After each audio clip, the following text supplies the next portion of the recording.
Hi friends, എൻ്റെ പുതിയ വീഡിയോയിലേക്ക് സ്വാഗതം. ചളിവെള്ളം, ഉറവ വെള്ളം, ഇതിലേക്കൂടെയൊക്കെ നമ്മൾ നടന്നു പോകുന്നവരാണല്ലോ. അങ്ങനെ നടന്നു പോകുമ്പോൾ നമ്മുടെ കാലിൻ്റെ അടിയിൽ വടങ്കടി, കണ്ണിമുറിയ ഇതൊക്കെ സംഭവിക്കും. തോലൊക്കെ പോകും. അപ്പോൾ ഭയങ്കര വേദന.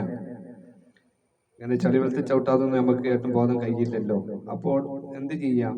ഒരു പരിഹാര മാർഗം എന്ന നിലക്ക് എല്ലാവർക്കും അറിയാം, എങ്കിലും ഞാനെന്ത് പറയാണ്, ഞാനത് അനുഭവത്തിൻ്റെ വെളിച്ചത്തിലാണ് പറയുന്നത്. ചൂടുവെള്ളം അടിക്കുക. വലിയൊരു വട്ടപാത്രത്തിൽ കാലതിൽ ഇറക്കി വെക്കുക. ചൂടുവെള്ളത്തിൽ ഉപ്പ് ഇടുക.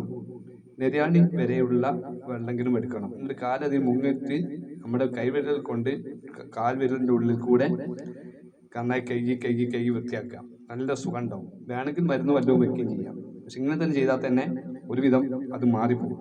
അതൊന്നും ചെയ്തു നോക്കൂ. ഇതാണ് ഇന്നത്തെ എൻ്റെ വീഡിയോയിൽ പറയാനുള്ളത്. ഓക്കെ, അടുത്ത വീഡിയോ കാണുന്നവർ എല്ലാവർക്കും സുഖമാണ് വിചാരിക്കുന്നത്.